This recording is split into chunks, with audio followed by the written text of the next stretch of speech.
Commitment গুলো আপনাদের কাছে যে কমিটমেন্ট দিয়েছি, প্রতিটি কমিটমেন্ট দিয়েছি আমরা আখিরাতকে বিশ্বাস করি, আল্লাহর কাছে জবাবদিহি করতে হবে এই বিশ্বাস নিয়ে। আপনি আমাকে কত মিনিট আপনার জবাবদিহি নিবেন, আপনার কাছে জবাবদিহি হচ্ছে আমার সেকেন্ডারি, প্রথম হচ্ছে আল্লাহর কাছে। কথা বুঝতে পারছি? এই অনুভূতি যারা লালন করে তাদের কাছে অন্তত আস্থা রাখতে পারেন, ঠিক আছে কিনা? আমি চেষ্টা করছি আপনাদের খেলার মাঠ, লাইব্রেরি, স্বাস্থ্য, শিক্ষা, সামাজিক সংগঠন, নৈতিক অবক্ষয়, দল মত নির্বিশেষে, মাদক, সন্ত্রাস, চাঁদাবাজি, জ্যাম, গত 1 তারিখ থেকে ফুটপাত যারা অবৈধ দখল রাখছেন, কেউ যুক্তি দেন আপনাদের মতো। আমি যখন সামাজিক যোগাযোগ মাধ্যমে ফেসবুকে একটা বিষয় নিয়ে আসি, তখন অনেক 2-1 জন এটা ধর্তব্য না, এটা কাউন্টেবল না, 1-2 জন বলেন ওনাদের কর্মসংস্থান, ওনারা কি করবে। আমি ওইটা একজনও যদি মতামত দেন সেটাও আমি ব্রেনে নিচ্ছি। কিভাবে? আমরা চিন্তা করছি যারা ফুটপাতে আছেন আপনাদের মাধ্যমে, আমি একটা অ্যাওয়ারনেস ডেভেলপমেন্টের জন্য প্রথম একটা চিঠি দিয়েছি সকল স্কুলের যুবকদের টাচ করার জন্য, স্কুলে হেডমাস্টারদের উদ্দেশ্যে, কলেজ স্কুল হেডমাস্টার, আর সামাজিক সকল মানুষকে টাচ করার জন্য মসজিদের ইমাম সাহেবদেরকে দিয়েছে, খতিবদেরকে দিয়েছে। এই চিঠি কি আপনারা শুনেছেন? এই শব্দটা ভালোভাবে আসে নাই। মসজিদে একটা চিঠি দিয়েছি গত রমজানের ভিতরে, আপনারা পেয়েছেন কিনা?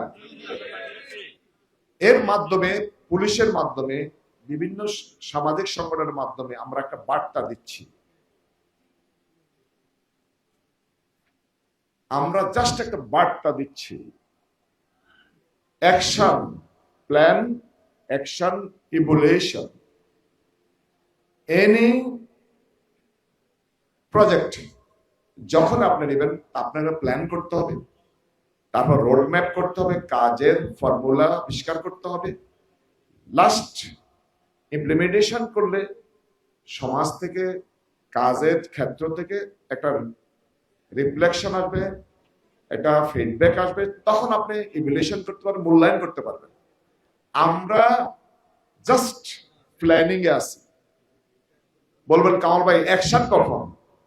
অ্যাকশনের জন্য প্রসিডিউর আছে।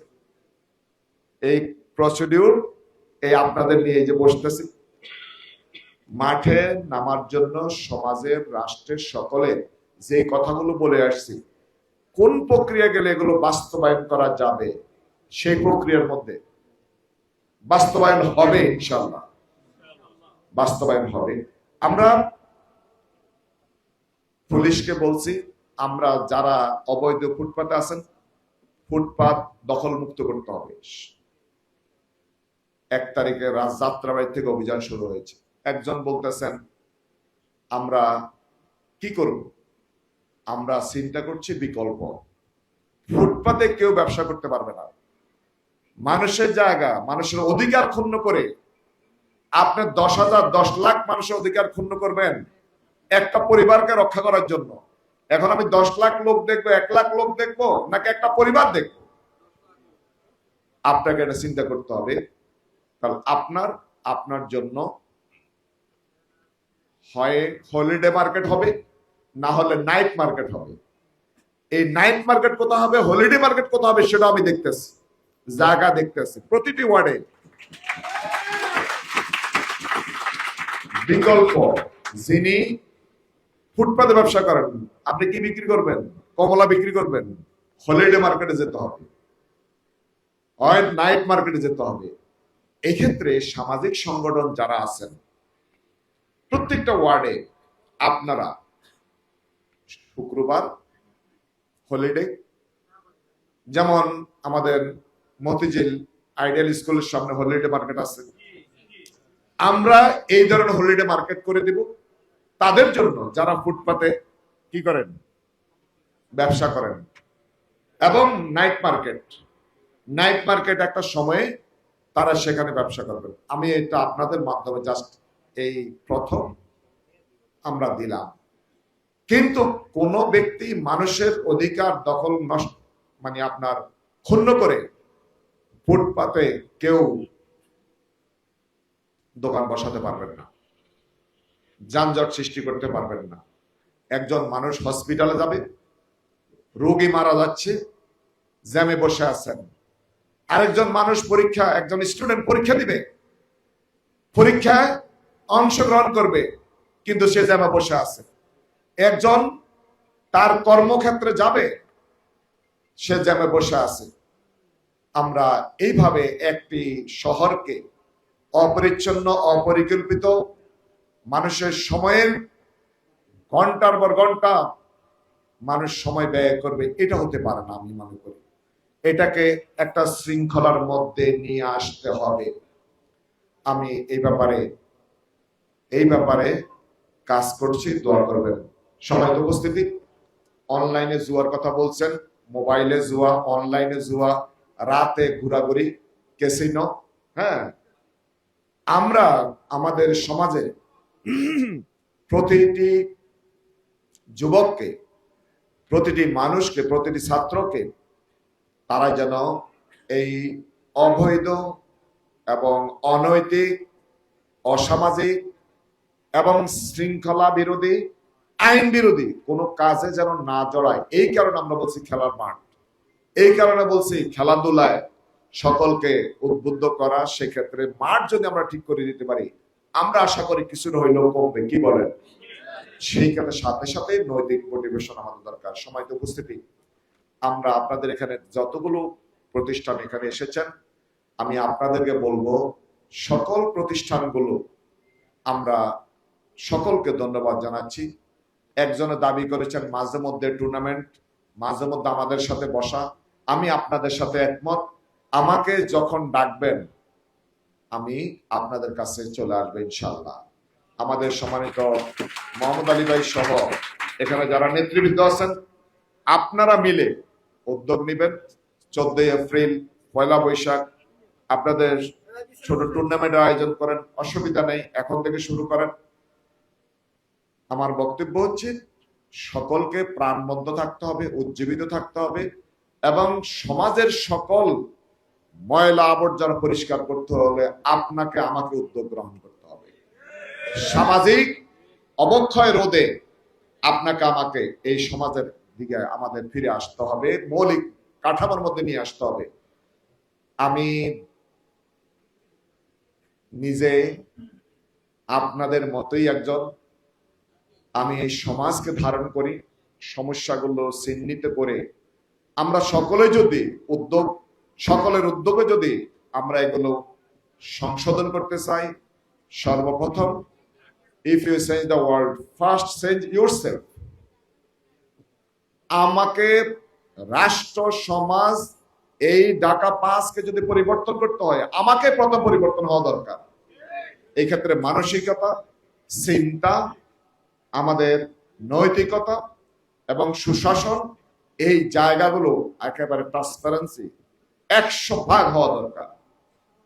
আমরা সকল দল আগে বলছি, নির্বাচন আগে সবাই বলছি কোনো চাঁদাবাজি হবে না। এখন আমরা চাঁদাবাজির বিরুদ্ধে কথা বললে আরেক গ্রুপে মাথা নষ্ট হয়ে যায়। তাহলে আপনারা তো চাঁদাবাজি বন্ধ করার জন্য বলছেন না? সবাই বলেছি। এই চাঁদাবাজির উৎস আগে খুঁজে বের করতে হবে। আমরা মনে করি এই সকল বিষয়গুলো নিয়ে আমরা কাজ করছি, দোয়া করবেন। এলাকায় সামাজিক কমিটি গঠন করতে হবে। প্রত্যেকটি এলাকায় আমরা মনে করি 68 নম্বর ওয়ার্ডে আপনারা মহল্লা ভিত্তিক যে সামাজিক সংগঠন আছেন, আমি আপনাদেরকে অ্যাপ্রিসিয়েট করি। কেউ মাদক নিয়ে কাজ করছেন, কেউ ক্রীড়া অঙ্গনে কাজ করছেন, কিন্তু সকল প্রতিষ্ঠানকে আজকে মোহাম্মদ আলী ভাইকে ধন্যবাদ দিতেই হবে। এই এতগুলো সংগঠনকে উনি একত্রিত করেছেন, নিয়ে আসছেন। এই কারণে ওনাকে আলাদাভাবে ধন্যবাদ দেই। এখন আপনাদের দায়িত্ব, আপনাদের সমাজকে যদি সুন্দর রাখতে হয়, আমি আপনাদের সহজ বিষয় যেখানে যেটা দরকার আমার পক্ষ থেকে যেখানে সুযোগ আছে সেটা আমি করব ইনশাআল্লাহ। আপনারা আপনাদের সামাজিক সংগঠন যেগুলো রেজিস্ট্রেশন আছে এগুলো তালিকাভুক্ত, আমরা আমাদের জায়গা থেকে, আমি কোনো দল বুঝবো না, আমি কোনো মত বুঝবো না, সমাজকে নিজেই কাজ করে, এই সমাজ সচেতন যুবকদের নিয়ে কাজ করে, সমাজে পরিবর্তন নিয়ে যা কাজ করে, নীতি নৈতিকতার পক্ষে যারা আছে তারা আমার পাশে থাকবে। অন্য কোন কাজে তান ওয়াল বিররি ওয়াত তাকওয়া ওয়ালা তান ওয়াল ইসমি ওয়াল উদওয়ান, এই আয়াতের উপরে ভালো কাজে সমর্থন পাবেন, অন্যায় কাজে আমাকে পাবেন না। আমি আপনাদের আর বেশি সময় নষ্ট করব না, আপনাদেরকে ধন্যবাদ জানাচ্ছি। আমার মাঝে মধ্যে আপনাদের নিয়ে বসা হবে, সামনে যখনই আপনাদেরকে ডাকা হবে আমাদের ডাকে সাড়া দিবেন। এবং আমি সর্বশেষ আপনাদের এতটুকু বলবো, প্রিয় ভাইরা, প্রিয় উপস্থিতি, আমরা যে পরিবর্তনের অঙ্গীকার নিয়ে আপনাদের কথা দিয়েছিলাম, আমরা যে পরিবর্তনের অঙ্গীকার নিয়ে আপনাদের কাছে এসেছিলাম, আমি 1 ইঞ্চি 1 সেকেন্ডের জন্য আমার অঙ্গীকার থেকে আমি দূরে সরে যাব না। আমার মূল লক্ষ্য ন্যায় এবং ইনসাফ ভিত্তিক একটা সমাজ প্রতিষ্ঠা। আমার মূল লক্ষ্য এই অঞ্চলের মানুষের অধিকার নিশ্চিত করা।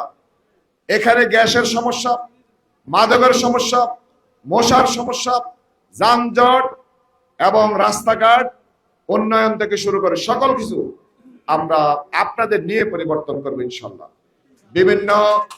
বিভিন্ন স্কুল শিক্ষা প্রতিষ্ঠান আমরা কমিটি হওয়ার পরে শিক্ষা প্রতিষ্ঠানে আমি সফর করব। শিক্ষা প্রতিষ্ঠানে শিক্ষার মান উন্নয়নের জন্য শিক্ষকরা কখন স্কুলে আসছেন সেটাও দেখবো ইনশাআল্লাহ। ঘোষণা না দিয়ে আমার কাছে একটা তথ্য আছে, এক স্কুলের, আমি নাম বলবো না, বলছেন শিক্ষক হেডমাস্টার অথবা হেডমিস্ট্রেস জিনিয়ন, আমি আবার যদি লিঙ্গ নির্ধারণ করে ফেলি আপনারা আবার এটাকে গবেষণা করবেন, আমি লিঙ্গ নির্ধারণ করব না, উনি রাত্রে 10টা 11টা পর্যন্ত স্কুলে থাকেন, আবার দিনে 10টা কি 11টা 12টার দিকে 1টার দিকে উনি স্কুলে আসেন। এটা কোন শিক্ষা প্রতিষ্ঠান? এটা কোন শিক্ষা প্রতিষ্ঠান? রাতে সন্ধ্যার পরে স্কুলে হেডমাস্টার ওখানে কি করেন? গল্পের আসর বসান। আপনি পরবর্তী দিন আপনার শিক্ষকরা কি পড়ালেখা করাবে, আপনার শিক্ষার মান উন্নয়নে চিন্তা করা দরকার।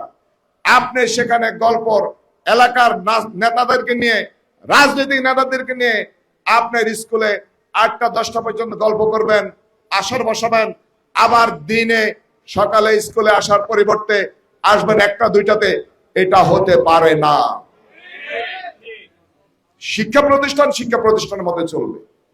সম্মানিত উপস্থিতি, অনেক লেট হয়েছে, আপনাদের আর লম্বা না করে আমি দোয়া চাই, আপনাদের সহযোগিতা চাই। আগামীতে পরিবর্তনের জন্য আমরা যেন এক হয়ে একের বোঝা 10-এর লাঠি একের বোঝা।